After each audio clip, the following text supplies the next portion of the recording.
안녕하세요. 저는 올해로 60에 접어든 평범한 여성입니다. 지금은 딸과 손주와 함께 조용히 살아가고 있지만 불과 몇 년 전만 해도 영화 속에나 나올 법한 끔찍한 사건을 겪었답니다. 오늘은 그 이야기를 여러분께 털어놓아 보려고 하는데요. 마지막에 기막힌 반전이 있으니 꼭 끝까지 들어주세요. 그럼 시작하겠습니다. 저는 결혼을 30 넘어 했는데요. 또래 친구들에 비해 좀 늦게 한 편이었어요. 지금이야 30 중후반 혹은 40에도 결혼하는 사람들이 많지만 저 젊을 적만 해도 그렇지 않았거든요.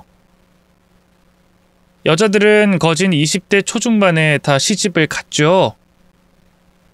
제가 남들에 비해 부족한 부분이 있어 시집을 늦게 갔던 건 아니에요. 친정엄마가 암으로 오래 아프셔서 병고원을 하다 보니 그리 됐네요. 제가 위로 오빠가 셋이 있는데요. 오빠들 입장에선 하나뿐인 여동생이 엄마를 돌보다 노처녀가 됐으니 마음에 걸렸나 봐요. 엄마 장례를 치르고 채 3년도 안 돼 서둘러 선자리를 알아봤고요. 결국 중매로 2번 만난 남자와 바로 날 잡고 식을 올리게 됐죠. 연애 결혼은 아니었지만 남편과의 사이는 참 좋았어요. 남편은 그 시대 남자들답지 않게 다정다감하고 가정적인 사람이었고요. 결혼하고 1년쯤 지나 태어난 딸은 제 인생 제일의 보물이 됐죠. 딸이 예정일보다 좀 일찍 태어나서 인큐베이터에 들어가 있었는데요. 그 때문인지 어릴 때 잔병치레도 참 많이 했어요. 걸핏하면 열이 오르고 기침이나 병원을 밥 먹듯이 드나들었죠. 괜히 제 탓인 것만 같아 남몰래 울기도 참 많이 울었네요. 그래도 딸이 학교 들어갈 무렵부턴 쑥쑥 자라기 시작하더니만 몸도 튼튼해졌어요. 공부도 곧잘하고요. 달리기도 잘해서 운동회 땐 계주 같은 걸 나가 1등하기도 했죠. 돌이켜보면 그 시절이 제일 행복했던 것 같아요.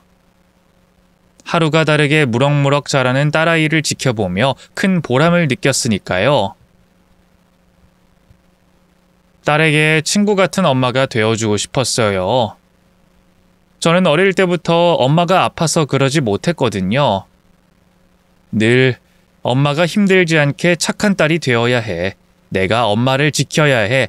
그런 생각만 가득했죠. 그래서 딸에겐 어떤 얘기든 터놓고 나눌 수 있는, 의지가 될 수 있는 엄마이고 싶었네요. 근데 그게 참 쉽지가 않더라고요. 자식 키워본 분들은 아실 거예요. 어릴 땐 엄마 하면서 졸졸 쫓아다녀 놓고 사춘기를 지나 머리가 좀 크고 나면 그때부턴 친구들하고 노느라 바빠 엄마는 뒷전이 되잖아요. 저희 딸도 그랬어요. 고등학교 들어갈 때부터 자기 얘기를 잘 안 하기 시작하더니 대학 들어가고부터는 밖으로 나다니기만 바빴죠. 낌새를 봐선 남자친구가 생긴 것도 같은데 아무리 캐물어봐도 도통 얘기를 안 하더라고요. 그래도 워낙 똘똘한 아이였으니 어련히 잘 만나겠거니 했어요. 제 실수였죠. 다른 건 몰라도 딸의 연애 사업에 대해선 좀 더 관심을 기울였어야 하는데 어느 날 딸이 할 말이 있다면서 절 불렀어요. 표정이 심상치가 않아 얼른 달려가 무슨 일이냐고 물었죠. 그러자 돌아온 대답은 너무나 충격적이었네요. 엄마, 나 어떻게 말해야 할지 모르겠는데 너무 놀라지 마. 나 있잖아. 애기 생겼어. 그게 무슨 말이야? 애가 생겼다니? 지영이 너 설마 임신했다는 거니? 미안해 엄마, 미안해. 되묻는 제 앞에서 딸은 오열하며 미안하다는 말만 되풀이했어요. 긍정의 대답과 다르지 않은 반응이었죠. 서럽게 오는 딸아이의 배는 왜 몰랐나 싶을 정도로 부풀어 있었어요. 체형이 좀 둥그러졌기에 살이 쪘나 생각하긴 했는데 설마 임신을 했을 줄은. 정말 하늘이 무너지는 기분이었어요. 다리에 힘이 풀려 당장 주저앉고 싶었지만 간신히 버티고선 채 다시 입을 열었죠. 누구앤데? 지금 만나는 남자친구야? 응, 우리 학교 선배인데. 그 사람은 뭐래? 임신한 거 알고는 있어?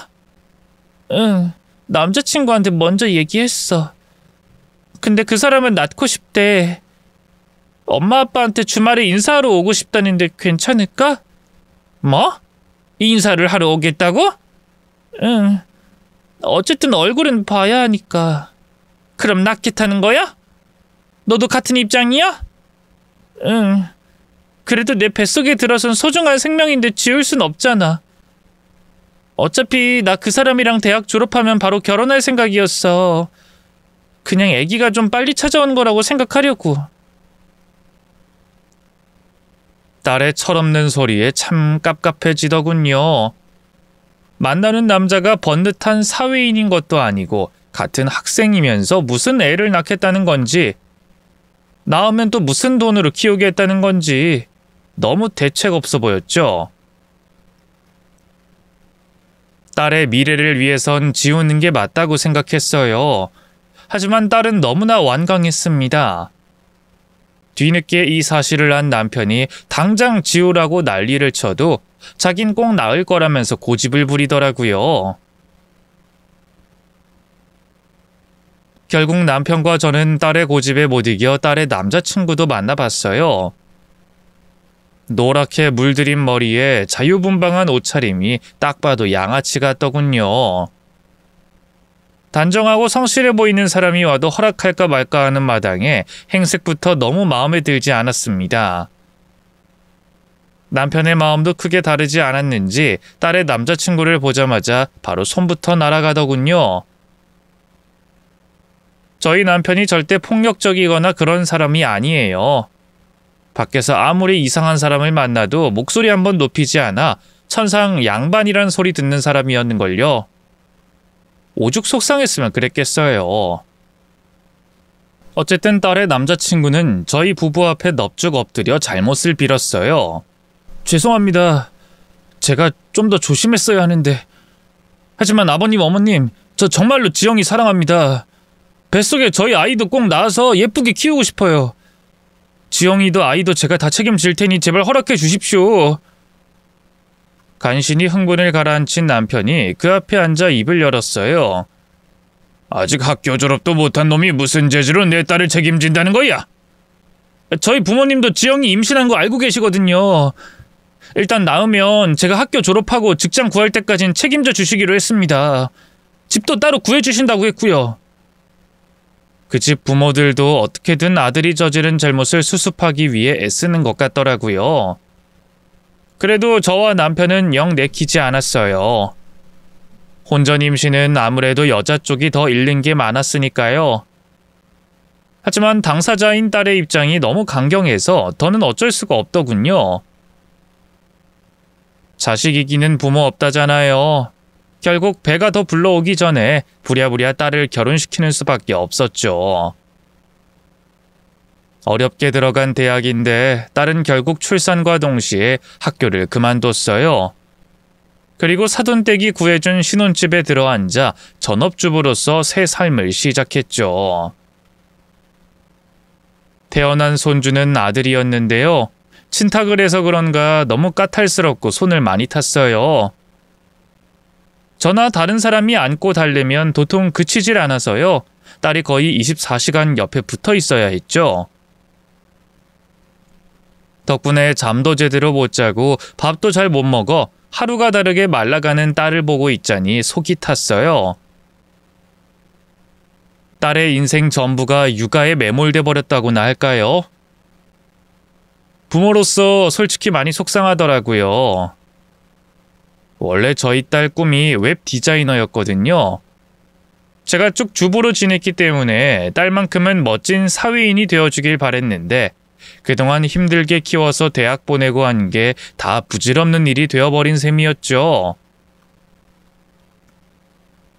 반면 사위는 학교도 무사히 졸업하고요. 작지만 내실 있는 회사에 취업도 했어요.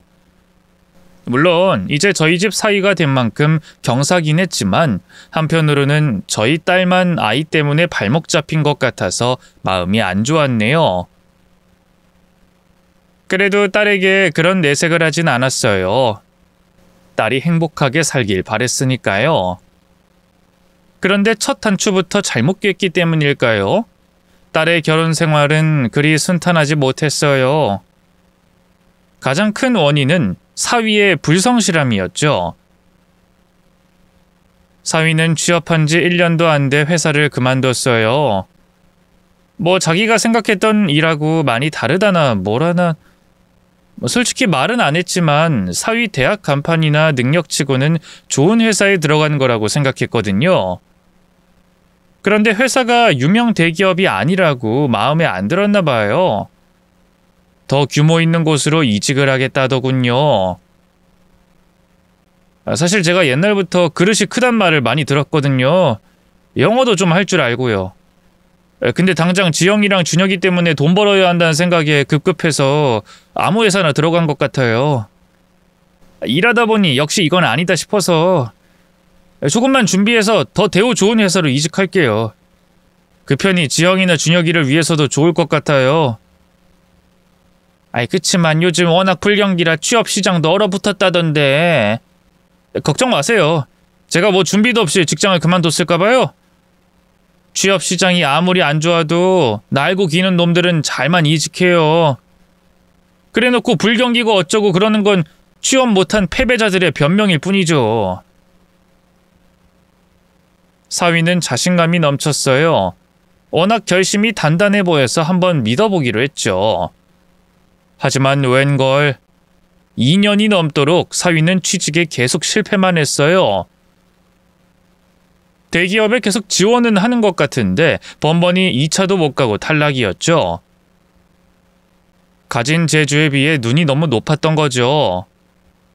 나중엔 사위도 현실의 벽이 높다는 걸 깨달았나 봐요. 그럼 어느 정도 타협을 해야 하잖아요. 근데 사위가 선택한 건 현실 도피였어요. 언젠가부터 아무것도 안 하고 집에 틀어박혀 컴퓨터 게임만 주구장창 하더군요. 얼른 취업해야 하는 거 아니냐고 잔소리해도 건성으로 네, 그래야죠. 저도 알아보고 있어요. 대충 대답만 하고 말이죠. 얼마나 속이 까맣게 타들어가던지요. 제가 이럴 정도니 딸은 말할 것도 없었죠. 매일 전화로 제게 하소연하며 눈물을 보였네요. 그러던 어느 날이었어요. 남편과 늦은 저녁을 먹고 있는데 갑자기 초인종이 울리더군요. 찾아올 사람이 없는데 누구지? 의아한 마음으로 나가보니 웬걸 딸이 어린 손주를 품에 안고 서 있더라고요. 지영아, 너 이 시간에 어쩐 일이야? 엄마, 나 이제 어떡해? 딸은 절 보자마자 폭포처럼 눈물을 흘리며 주저앉았어요. 뭔가 단단히 일이 생긴 게 분명했죠. 일단 딸을 집 안으로 데리고 들어와 무슨 일이냐고 물어봤어요. 그러자 딸의 입에서 너무나 경악스러운 말이 나오더군요. 그 인간 일 알아본다 말만 하고 맨날 집에만 틀어박혀 있더니 기어이 사고를 치고 말았어. 주식을 했대. 뭐? 주식? 강서방이? 집까지 담보 잡고 대출받아선 전 재산을 다 투자했대. 근데 그게 상장 폐지인가 뭔가 돼버렸대. 어쩜 좋아, 엄마. 상장 폐지라니 그게 뭔데? 그 주식회사가 망했다는 거야. 돈이 완전히 공중분이 돼버린 거라고. 옆에서 같이 듣고 있던 남편이 뒷목을 잡고 뒤로 넘어갔어요. 얼른 달려가 남편을 부축했지만 저 역시 충격이 큰 건 마찬가지였죠. 그래도 최대한 침착하게 남편의 상태를 살폈어요. 다행히 남편은 혈압약을 먹고 나더니 좀 괜찮아진 것 같더군요. 여보, 괜찮나? 내가 지금 괜찮게 생겼어. 강서방 이놈을 내 진짜. 늘 제가 사위에게 뭐라고 하면 남자가 다 생각이 있겠지. 우리라도 믿어줘야지. 하면서 사위 편을 들어주던 양반이었어요. 그러던 사람도 어지간히 화가 났던가 봐요. 그 길로 사위네 집으로 쳐들어가 사위를 만났더랬죠. 사위는 집에서 홀로 안절부절하고 있었나 봐요. 저희를 보고는 사색이 돼선 어쩔 줄 몰라 하더군요. 두 분이 여기까진 어쩐 일이세요? 어쩐 일이긴 몰라서 묻나? 지영이한테 다 들었네. 강서방, 도대체 이게 어떻게 된 일이야? 주식으로 대체 뭘 얼마나 날린 거냐고? 지영이, 너 내가 부모님들한테 말씀드리지 말자고 했잖아. 그 와중에도 사위는 정신을 못 차리고 저희 딸을 노려봤어요. 남편도 기가 막혔는지 바로 사위의 멱살을 잡더군요. 지금 내 딸이 우리한테 얘기한 게 중요해? 얼른 말해봐. 대체 뭘 얼마나 날린 거냐고? 집 담보로 대출까지 받았다며? 설마 그것까지 싸그리 다 날려버린 거야? 남편의 질문에 사위는 입술을 꾹 다문 채 아무 말도 못했어요. 그러다 갑자기 무릎을 꿇고 땅바닥에 넙죽 엎드리더군요. 장인어른, 제가 잘못했습니다. 주식하는 친구놈한테 저도 속은 거예요. 넣기만 하면 무조건 2배로 오른다고 해서 믿고 넣은 건데 그놈이 사기를 친 거라고요. 제발 한 번만 용서해 주십시오. 다시는 안 그러겠습니다. 아니, 대뜸 사과부터 하지 말고 대체 얼마나 날린 거냐고? 그게 한 1억 정도요. 사위의 말에 절로 헉소리가 나왔어요. 1억이라니. 생전 만져본 적도 없는 그 큰 돈을 주식으로 날리다니. 도무지 실감이 나지 않았습니다. 딸도 정확한 액수까진 몰랐던가 봐요. 그 자리에 주저앉아 아이처럼 엉엉 울더군요. 1억이라니? 1억이라니? 그렇게 큰 돈을 무슨 수로 갚아? 이제 어떡해? 나야 그렇다 쳐도 우리 준혁이는 어떡해? 이제 곧 학교도 들어가고 다른 애들처럼 사교육도 받아야 하는데 대체 우리 준혁이가 무슨 죄야? 당신은 애 앞에서 부끄럽지도 않아? 허구한 날 집에 틀어박혀서 술 먹고 게임하는 모습이나 보여주더니 이 나쁜 인간. 이럴 거면 왜 책임진다고 했어? 왜 결혼하자고 했냐고? 당신이 이렇게 무능력한 인간인 줄 알았으면 나 절대 결혼 안 했어. 준혁이도 안 낳았을 거라고. 딸의 말에 억장이 무너지는 기분이었어요. 하지만 저까지 정신을 놓고 있으면 상황을 누가 수습하겠어요. 저와 남편은 그 길로 사돈댁에도 이 사실을 알렸는데요. 알고 보니 사위가 주식으로 돈을 날린 게 이번이 처음이 아니더군요. 그전에도 주식 때문에 짜잘하게 빚이 생겨서 그걸 저희 모르게 사돈 부부가 갚아줬던 모양이에요. 바깥 사돈이 더는 못해준다면서 노발대발하더군요. 이놈의 자식아, 너는 이 늙은 애미애비가 불쌍하지도 않냐? 이 나이 먹고도 네 뒤치다거리를 해야겠어? 결혼한다고 집 해주고 너 회사 그만둔 뒤 생활비 보태주고 주식비 갚아주고 난 부모로서 할 만큼 했다. 더는 아무것도 못해줘. 아버지, 제발 한 번만 더 도와주세요. 그 빚 못 갚으면 집이 넘어간단 말이에요. 저야 그렇다 쳐도 우리 지영이랑 준혁이는 어떡해요? 네 처자식 이젠 네가 알아서 해. 네가 한두 살 먹은 애도 아니고 난 더는 모른다. 바깥 사돈은 끝낸 지 아들을 포기해버렸어요. 결국 사위와 딸이 살던 집은 경매로 넘어가 버렸고요. 남은 빚은 저와 남편이 모아둔 저금으로 갚아줬어요. 그리고 당장 갈 곳 없어진 아이들을 저희 집으로 데리고 왔죠. 딸은 저와 남편 눈치를 보면 너무 미안해했네요. 엄마, 미안해. 보증금 할 돈만 모이면 바로 나갈게. 됐어. 남의 집도 아니고 엄마 아빠 집인데 그런 말 못하러 해. 그래도 미안해 엄마. 반대하는 결혼했으면 잘 살아야 하는 건데 자꾸 엄마 아빠 가슴에 대못만 받게 되네. 한번 어두워진 딸의 얼굴은 도무지 밝아지질 못했어요. 딸은 늘 종종거리면서 저와 남편의 눈치를 봤고요. 결혼 전엔 하지도 않던 빨래나 설거지 같은 걸 찾아 했죠. 마치 자기가 뭐라도 해서 빚을 갚아야 한다는 듯이 말이에요. 그렇게 기죽어 있는 딸이 안쓰러웠어요. 사실 저희 딸이 무슨 죄가 있나요? 잘못은 다 사위가 한 걸요. 저희 집에 얹혀 살게 된 뒤로 사위도 눈치를 보긴 봤어요. 전 재산을 날리고 나자 뒤늦게 정신이 든 건지 어쩐 건지 마침내 재취업도 했죠. 이름 없는 회사에 월급도 별로 대단치 않은 것 같았지만 그래도 다시 일을 시작한 게 어딘가요.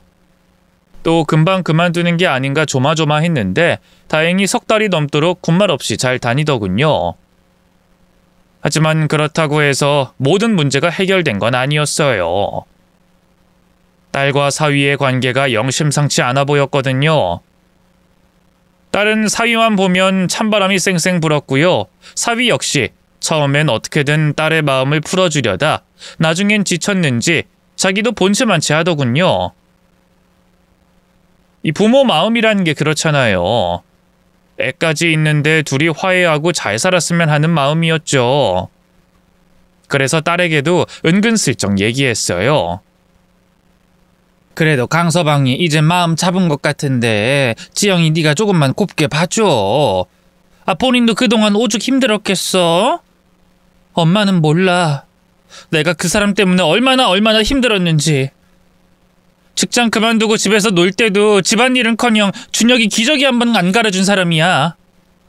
허구한 날 컴퓨터 게임 아니면 주식창만 들여다보고 있고 날 그냥 밥 해주고 애 키워주는 식모쯤으로 생각한다고. 지금도 별반 다르지 않을걸? 그래서 이혼이라도 생각하는 거야? 그러자 딸의 눈빛이 흔들렸어요. 아니, 그건 잘 모르겠어. 준혁이가 있잖아. 한부모 가정에 대한 사람들 편견이 얼마나 큰데 아빠 빈자리 느끼면서 크게 하고 싶진 않아. 그럼 너도 조금만 마음을 열고 강서방한테 다가가봐. 이혼할 거면 몰라도 계속 부부로 같이 살 거면 조금이라도 둘 사이를 개선해봐야지. 알겠어, 엄마. 한번 노력해볼게. 제 조언 덕분일까요? 딸은 사위가 퇴근하면 손수 밥을 차려주기도 하고요. 주말엔 같이 외출도 하는 등 조금씩 관계 회복을 위한 노력을 하기 시작했어요. 하지만 돌아온 건 또 한 번의 배신뿐이었습니다. 무슨 소리냐고요?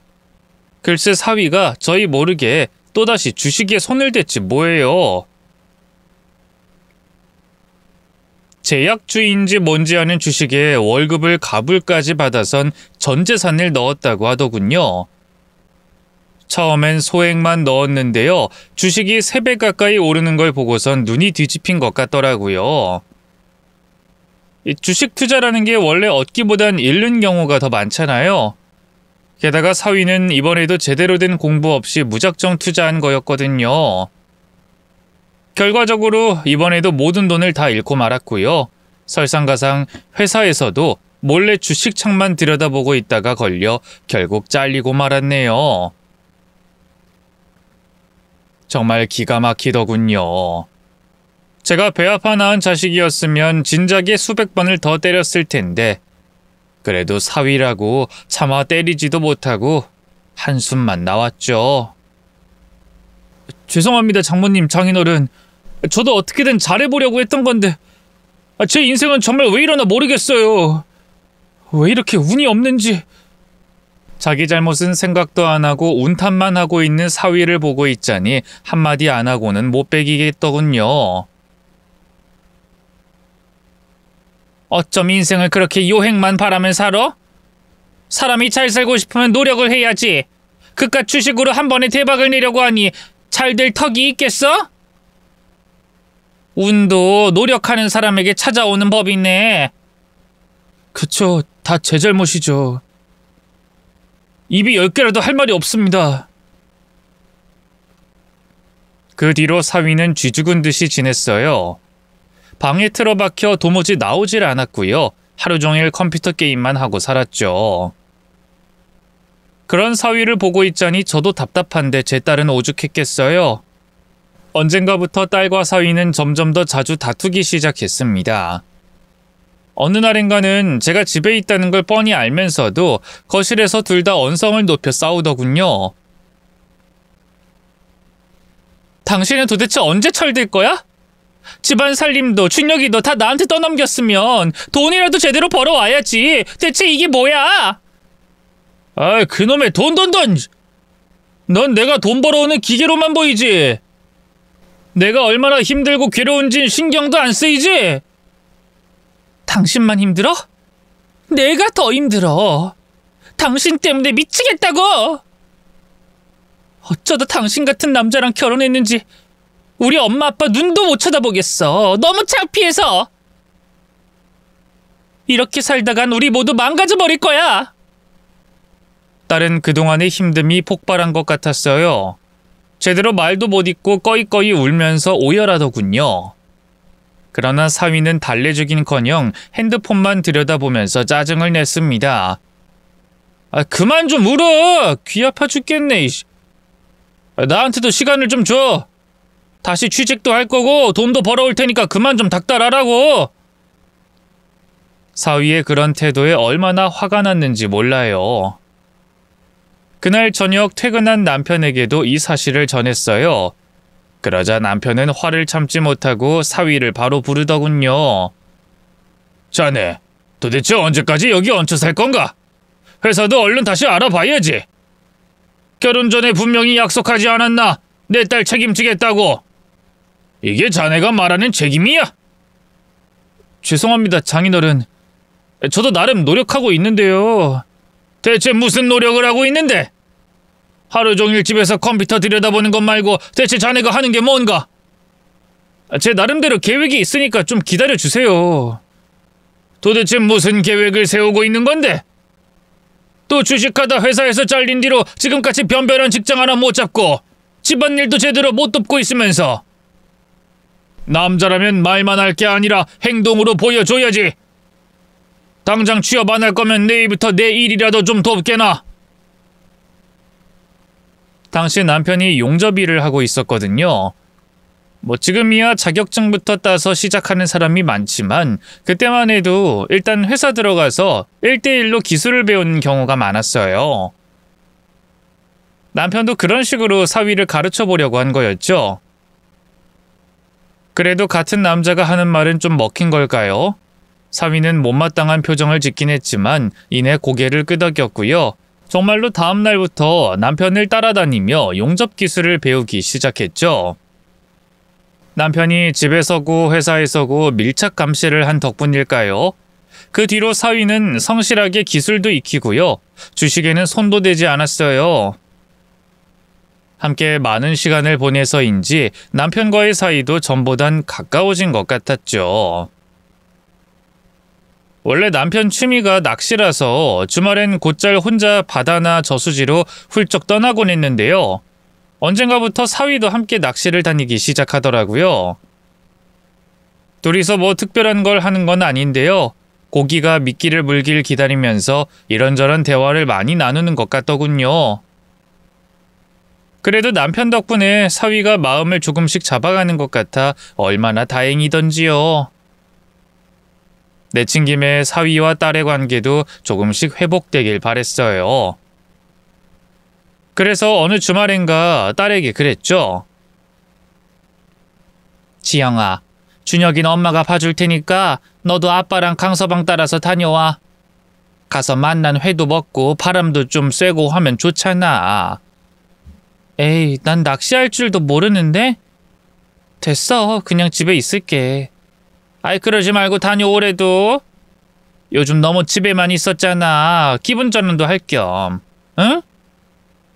엄마 소원이야. 내켜하지 않는 딸을 억지로 남편과 사위 따라 보냈어요. 꼭 사위 때문만은 아니었고요. 결혼 이후 늘 우울해하던 딸이 잠깐이라도 숨을 돌렸으면 하는 마음도 있었죠. 하지만 그러지 말았어야 했는데 돌이켜보면 그날의 선택이 제 인생에서 제일 후회가 되는 것 같아요. 닥쳐올 일도 모른 채 전 남편에게 신신당부했더랬죠. 딸이랑 사위 둘이 시간 좀 보낼 수 있게 도와달라고요. 춘혁이 때문에라도 둘이 감정을 좀 풀어야지. 당신이 옆에서 도와줘. 힘들면 자리라도 비켜주든가. 알겠지? 괜히 눈치 없이 둘 사이에 꼭 붙어있지 말고. 알겠어. 내가 어떻게든 해볼게. 그렇다고 너무 기대는 하지 말고. 하루아침에 쌓인 앙금이 아니잖아. 둘한테도 시간이 필요하겠지. 남편도 내심 둘 사이가 신경 쓰였나 보더라고요. 왜 아니겠어요. 하나뿐인 딸이 결혼하고 불행의 늪에 빠져 허우적거리는데. 미우나 고우나 딸을 다시 행복하게 할 수 있는 건 사위뿐이라는 걸 남편도 알고 있었던 거죠. 그렇게 셋을 떠나보내고 저는 손주와 같이 집을 지켰어요. 남편이 낚시를 가면 보통 밤 10시 전엔 돌아왔거든요. 그보다 늦어질 것 같으면 아예 1박을 했죠. 그런데 그날은 분명 당일치기로 돌아오겠다고 했는데 이상하게 밤 10시가 넘도록 오질 않더라고요. 전화도 받지 않고 말이죠. 결국 홀로 손주를 재우고 저도 뒤늦게 잠자리에 들려던 순간이었어요. 갑자기 모르는 번호로 전화가 오더군요. 그 나이쯤 되면 한밤중에 걸려오는 전화가 반갑지 않잖아요. 좋지 않은 소식이 대부분이니까요. 아니나 다를까 받아보니 병원이라고 하더군요. 글쎄 딸네 부부와 남편이 탄 차가 사고가 났다지 뭐예요. 그 말을 듣는데 심장이 땅끝까지 추락하는 기분이었어요. 간신히 정신을 차리고 바로 병원으로 달려갔는데요. 하늘도 참 무심하시죠. 제가 갔을 때 이미 딸과 남편은 세상을 떠난 뒤였어요. 병원 관계자와 같이 시신을 확인하는데 도무지 믿을 수가 없더군요. 말도 안 돼요. 이거 거짓말이죠? 어떻게 저희 남편이랑 딸이 동시에? 죄송합니다. 저희도 뭐라고 위로의 말씀을 드려야 할지. 이럴 순 없어요. 왜 하필이면 나한테 이런 일이? 도대체 왜? 바닥에 주저앉아 오열하다 뒤늦게 사위 생각이 났어요. 그래서 앞에 있던 간호사를 붙잡고 물어봤죠. 선생님, 저기 우리 사위는요? 차에 같이 타고 있었을 텐데. 사위분이요? 지금 응급치료 받고 병실에 있어요. 잠시만요. 안내해 드릴게요. 간호사를 따라 병실로 들어갔어요. 침대에 넋이 나간 채로 앉아있던 사위가 절 보고는 뚝뚝 눈물을 흘리더군요. 장모님, 이를 어떻게 하면 좋아요? 지영이랑 장인어른이... 황망해하는 저를 붙잡고 사위가 울부짖었어요. 저는 그런 사위를 붙잡고 자초지종을 캐물었죠. 이게 대체 무슨 일인가? 대체 무슨 사고가 났길래? 장인어른이 운전하다가 너무 피곤하셨나 봐요. 깜빡 졸다가 그만 마주오던 트럭하고 부딪혔어요. 제가 옆에서 잘 봤어야 하는데 저도 너무 졸려서 차라리 제가 운전대를 잡을 걸 그랬어요. 그랬으면 이런 일도 없었을 텐데. 사위는 아이처럼 엉엉 울면서 자기 가슴을 내려쳤어요. 자세히 보니 사위도 많이 다쳤는지 발에 깁스를 하고 있더군요. 자넨 괜찮은 건가? 네, 저는 다리뼈에 금이 가긴 했는데 그거 말곤... 죄송해요. 장인어른이랑 지영이 대신 제가 갔어야 하는데... 무슨 말을 그렇게 해. 자네라도 살아있으니 다행이지. 말은 그렇게 했지만 살아남은 게 우리 딸이라면 얼마나 좋았을까. 솔직히 순간적으로 그런 못된 생각도 했네요. 그래도 내색하지 않고 사위를 달래고 장례식을 준비했죠. 솔직히 저는 제정신이 아니라 뭘 제대로 할 수 있는 상황이 아니었고요. 뒤늦게 사고 소식을 듣고 달려온 사돈내외가 모든 일을 처리해줬네요. 둘째 날 입관식을 치르고 딸과 남편의 영정사진 앞에 서서 조문객을 받고 있자니 그제야 실감이 나대요. 두 사람이 영영 제 곁을 떠나버렸다는 게 말이죠. 조문객을 받으면서도 내내 울음이 터져 나왔어요. 남편과 자식을 한날 한시에 떠나보내는 게 어디 보통 일인가요? 남편의 졸음운전으로 사고가 났으니 누굴 원망할 수도 없고 그저 어마어마한 슬픔과 상실감에 가슴이 무너져 내렸죠. 너무 울다 혼절하기도 했네요. 그런데 참 이상하죠? 처음엔 제 옆에서 같이 울던 사위가 어느 순간부터는 밥도 잘 먹고요. 조문객으로 찾아온 자기 친구들과 웃으면서 농담 따먹기도 하더군요. 그냥 예의상 짓는 미소가 아니고요. 말 그대로 한박웃음을 짓더라고요. 괜한 트집일 수도 있겠지만 그 모습이 그렇게 거슬릴 수가 없었네요. 그래서 참다 장례 마지막 날 발인을 앞두고 사위에게 다가가 말했어요. 자네 왜 자꾸 웃는 건가? 대체 웃음 날 일이 뭐가 있다고? 그러자 사위가 멈칫한 것도 잠시, 이내 절 보며 주절주절 변명을 쏟아내더군요. 제가 뭐 웃고 싶어서 웃나요? 괜히 사람들 앞에서 약한 모습 보이고 싶지 않아서 그런 거죠. 장모님도 너무 슬퍼 마세요. 발인 끝나면 뭐라도 좀 드시고요. 어제부터 물 한 모금 안 드셨죠? 그러다 큰일 나요. 준혁이를 생각해서라도 산 사람은 살아야죠. 뭐 그건 그런데... 잠시만요. 제가 죽이라도 한 그릇 사다 드릴게요. 됐다고 하는데도 사위는 저를 테이블 앞에 앉혔어요. 그리고 근처 편의점에서 인스턴트 죽을 사다 주더군요. 도저히 목으로 넘어가지 않을 것 같았지만 사위의 정성을 생각해서 억지로 한술 떴는데요. 그 사이 운구차가 도착했지 뭐예요. 결국 죽도 먹는 둥 마는 둥 하고 자리에서 일어났죠. 남편과 딸의 관이 차례대로 장례식장을 빠져나가는 걸 보고 있자니 또다시 눈물이 쏟아졌어요. 그런데 바로 그때였어요. 갑자기 어디선가 똑똑하고 뭔가 두드리는 소리가 나지 않겠어요? 저는 헛걸들었나 싶어 주변을 둘러보다 옆에 있던 사위에게 물어봤어요. 자네 방금 무슨 소리 못 들었나? 네? 무슨 소리요? 분명 어디서 뭘 두드리는 소리가 들렸는데. 지금 또 노크 소리 같은 게. 에이, 장모님도 참 잘못 들은 거겠죠. 아니야, 내가 분명히 들었네. 고개를 이리저리 돌려 소리의 근원지를 찾던 저는 기겁하고 말았어요. 글쎄, 딸에 관해서 또 한 번 똑똑 소리가 나지 않겠어요? 심지어 덜컹하면서 관뚜껑이 움직이기까지 하더군요. 자네도 지금 봤지? 관이 움직였네. 지영이 관이. 네? 장모님, 그게 무슨 말도 안 되는 소리예요. 지금 충격을 너무 받으셔서 헛걸 보시는 것 같은데 좀 쉬실래요? 아니야, 내가 분명히 봤어. 소리도 들었네. 똑똑하고 분명히. 저는 허둥지둥 딸의 관이 있는 쪽으로 다가갔어요. 그리고 그대로 관뚜껑을 열려고 했죠.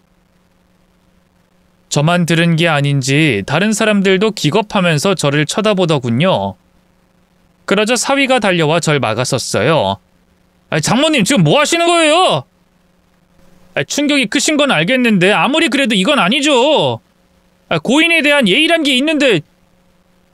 아니야, 내가 분명히 관에서 무슨 소리가 나는 걸 들었네. 지금 관짝도 조금 움직였다고. 지영이가 살아있는 게 분명해. 장모님, 그만하세요. 그럼 지영이가 어디 마음 편하게 저승으로 갈 수 있겠어요? 그만 보내주자고요. 네? 이럴수록 장모님만 힘들어져요. 지영이랑 아버님을 생각해서라도 편하게 보내줘야죠.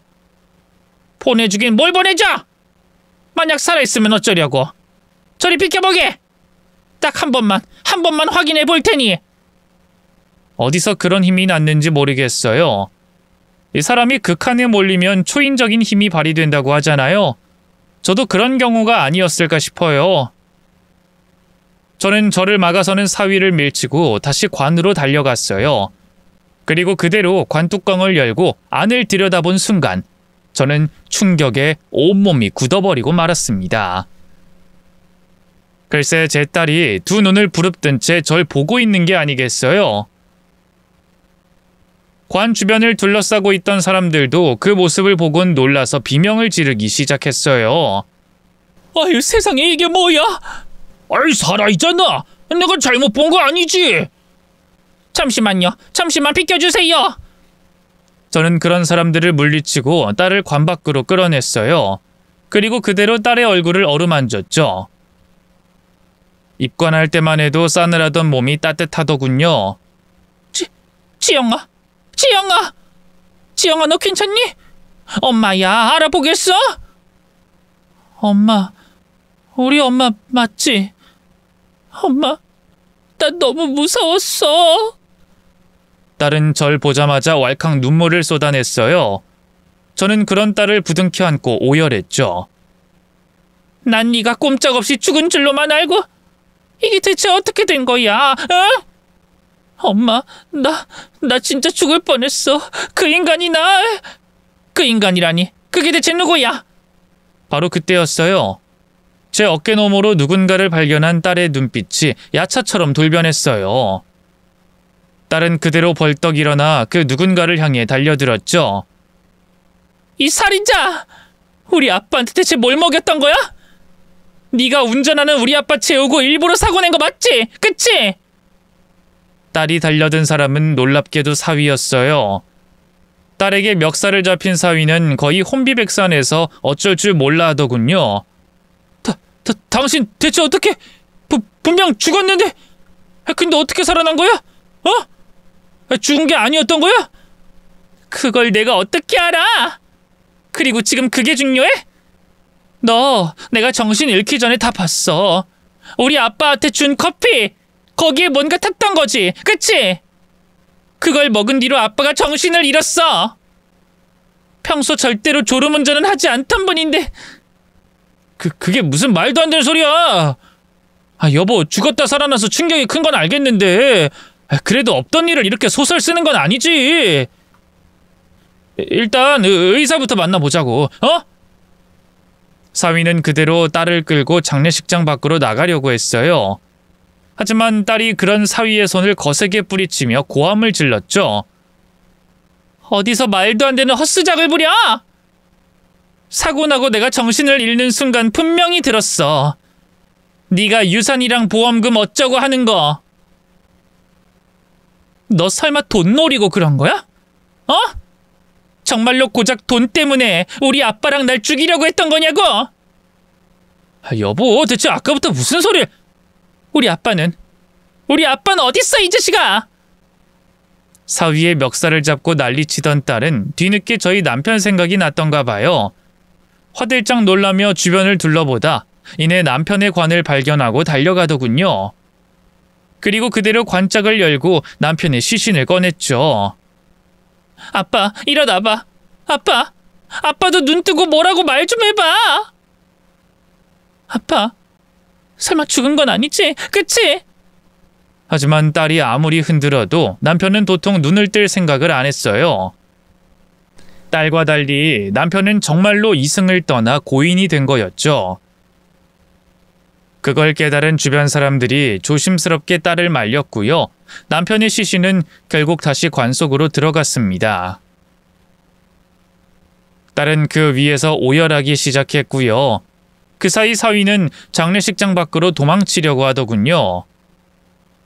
하지만 그걸 가만히 두고 볼 제가 아니었어요. 전 그대로 달려가 사위의 바짓가랑이를 붙잡고 늘어졌죠. 어딜 도망가려고? 자네 똑똑히 설명해보게. 방금 지영이가 얘기한 게 다 뭔가? 제가 어떻게 알아요? 지영이 지금 사고의 충격으로 제정신 아닌 것 같아요. 미친 것 같다고요. 설마 죽었다 살아난 사람 말을 고지고대로 믿으시는 건 아니죠? 지금 혼자 소설 쓰고 있잖아요. 제가 장인어른한테 먹이긴 뭘 먹여요? 운전은 장인어른이 했고 사고를 낸 것도 장인어른이라고요. 아무리 제가 믿고 싫다고 해도 어떻게 살인죄를 뒤집어 씌우려고 하는지. 저요, 이대로 가만히 안 있을 겁니다. 저도 그동안 참을 만큼 참았어요. 이혼은 당연한 거고요. 무고죄로 고소할 겁니다. 사위의 고함에 딸도 정신이 번쩍 들었던가 봐요. 다시 달려와선 그대로 사위의 뺨을 후려치더군요. 뭐? 무고죄? 그래, 어디 한번 해봐. 해보라고. 난 너 살인죄로 감옥 보낼 거니까. 어디 한번 법정에서 시시비비 가려보자. 누구 말이 맞는지. 아니, 당신 대체 뭔 소리 하는 거야? 운전대 잡은 건 장인어른인데 내가 대체 뭘 어쨌다고? 난 장인어른이 피곤해하시길래 커피 사드린 죄밖에 없어. 이게 끝까지 거짓말을 하려고 하네? 맞잖아. 너 우리 아빠 유산이랑 내 보험금 노리고 그 끔찍한 흉계를 꾸민 거잖아. 근데 어쩜 이렇게 뻔뻔하게. 이 파렴치한 살인자. 네가 그러고도 사람이야? 어디 오늘 너도 내 손에 한번 끝장나봐. 딸은 짐승처럼 울부짖으면서 사위의 멱살을 잡았어요. 그리고 끊임없이 사위에게 살인자라고 외치더군요. 네가 어떻게 나한테 이럴 수가 있어? 이 쓰레기 같은 인간, 살인자! 야, 여보, 제발 진정 좀 해! 뭔가 오해가 있는 것 같은데. 오해 같은 소리 하네. 내 두 눈으로 똑똑히 봤어. 네가 준 커피 먹고 우리 아빠가 정신을 못 차렸던 거. 너 내가 네가 준 커피 먹고 그대로 잠든 줄 알았지? 근데 나 완전히 잠든 거 아니었거든. 그래서 다 봤어. 사고가 날 때 네가 핸들을 역으로 꺾던 거. 딸의 말에 사위의 얼굴이 새파랗게 질렸어요. 억울하다면서 항변할 땐 언제고 입에 악교라도 붙은 것처럼 아무 말도 못하더군요. 그런 사위의 모습에 사람들이 웅성거리기 시작했어요. 바로 옆에 서 있던 박갓사돈이 경악하면서 사위에게 말했죠. 아니, 인성이 너 이게 대체 무슨 소리냐? 어머 말이 사실이야? 아니에요. 전 억울해요, 아버지. 사위가 두 팔을 내저으며 펄쩍 뛰었어요. 그러자 딸이 다시 야차처럼 비명을 지르더군요. 억울해? 억울하다고? 어디 감히 손바닥으로 하늘을 가리려고 해? 그런다고 네 죄가 덮어질 것 같아? 두고 봐. 블랙박스 영상이 분명 남아있을 테니까. 내가 지금 그 영상 찾아서 경찰서로 갈 거니까 두고 보라고! 이 살인자 자식아! 잠깐만 여보! 블랙박스 영상이라니? 그런 걸 찾아서 뭐하게? 당신 지금 죽다 살아나서 너무 혼란스러운 모양인데 일단 진정해. 어? 블랙박스 얘기가 나오자마자 사위의 얼굴이 하얗게 질렸어요. 사위는 필사적으로 딸의 발목을 잡고 늘어지면서 못 가게 막더군요. 그걸로 사실 진실은 밝혀진 것이나 다름없었죠. 저는 바로 핸드폰을 꺼내 경찰을 불렀어요. 잠시 후 경찰관들이 도착했고요. 저는 딸과 함께 자초지종을 설명했죠. 그제야 수세에 몰렸다는 걸 깨달은 걸까요? 사위가 무릎을 꿇고 싹싹 빌기 시작했어요. 여보, 내가 잘못했어. 어? 내가 잠깐 미쳤었나 봐. 아버님 재산이랑 보험금에 눈이 멀어서 그만. 당신까지 잘못되게 할 생각은 없었어. 난 그냥 평소 나한테 잔소리하는 아버님이 밉기도 하고 원망스럽기도 해서. 근데 하필이면 그날 당신이 따라간다고 하는 바람에 당신은 살려주려고 했어. 진짜야. 너 지금 그걸 말이라고 해? 우리 아빠를 그렇게 보내놓고 뭐? 난 살려주려고 했어? 이 쓰레기 같은 인간. 나 너 절대 가만 안 둘 거야. 절대 용서하지 않을 거라고! 딸과는 말이 안 통한다고 생각한 걸까요? 사위가 뒤늦게 제게 매달렸어요. 장모님은 제 맘 아시죠? 저 절대로 일부러 그런 게 아니에요. 그냥 장인어른이 원망스러운 마음에 순간적으로 그만 나쁜 생각을 했던 거지 죽일 생각은 없었어요. 진짜예요. 그냥 살짝만 다치게 할 생각이었는데. 뭐? 살짝만 다치게 할 생각? 자네 정말 미쳐도 단단히 미쳤구만. 사위의 변명 같지도 않은 말을 듣는 순간 머릿속에 남아있던 한 가닥 이성의 실이 끊어졌어요. 저는 그대로 달려들어 사위의 뺨을 연거푸 올려붙였습니다. 그걸로도 성이 안 차서 머리채를 잡고 탈탈 흔들었죠. 내 남편이랑 딸을 죽여놓고 뭐? 살짝만 다치게 할 생각이었다고? 그럼 자네도 어디 살짝만 다쳐보게. 이러시면 안 됩니다. 아무리 화가 나셔도 진정하세요. 보다 못한 경찰관들이 저를 말렸고요. 결국 사위는 그대로 경찰서로 끌려가 조사를 받게 됐네요. 수사 결과 드러난 진실은 끔찍했어요. 예상했던 대로 사위는 남편의 유산과 딸의 보험금을 노리고 끔찍한 짓을 저지른 것이었습니다. 아무도 모르게 딸 앞으로 고액의 생명보험금을 2개나 들어뒀더군요. 남편의 유산도 추후 저와 손주에게 상속되잖아요. 그럼 손주 몫은 자기가 법정 대리인으로서 챙기려고 했던 거예요. 혹시 몰라요.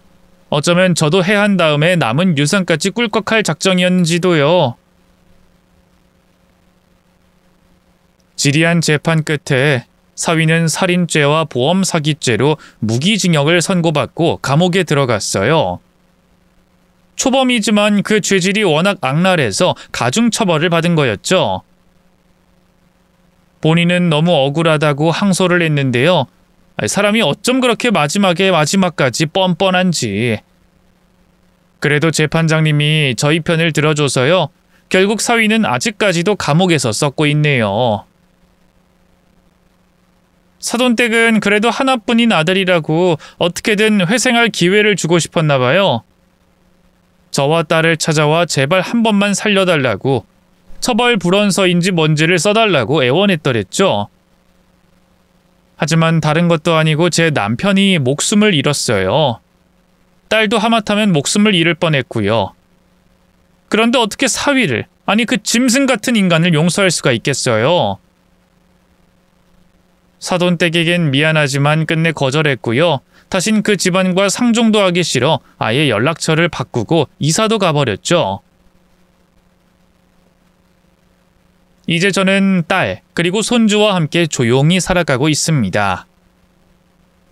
지금 떠올려봐도 믿기지 않아요. 인면수심에 끔찍한 범죄를 저지른 사위와 죽은 남편 그리고 되살아난 딸. 딸에게 사망 선고를 했던 의사는 딸이 다시 살아났다는 얘기를 듣고 대경실색했어요.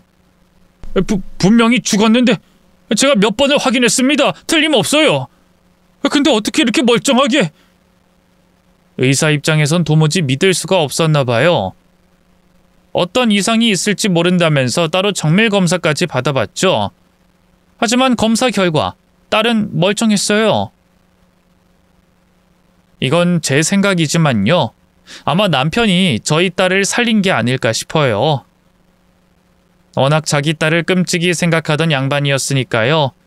두 눈을 감는 그 순간에도 자기 딸만큼은 살리고 싶었던 거죠. 기적이라는 말이 괜히 있겠어요? 남편을 생각하면 아직도 눈물이 날 것만 같아요.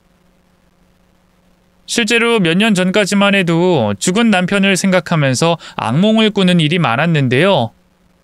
시간이 약이라고 이젠 제법 괜찮아졌어요. 남편과의 추억을 떠올리면서 웃음 짓는 날도 있답니다. 딸과 손주가 없었다면 불가능한 일이었을 거예요. 저는 남은 가족들을 의지하면서 새로운 삶을 살아가고 있답니다. 이렇게 글로 적고 나니 새삼 식구들의 소중함이 더 와닿네요. 긴 얘기 들어주셔서 고맙습니다. 모두 건강하세요.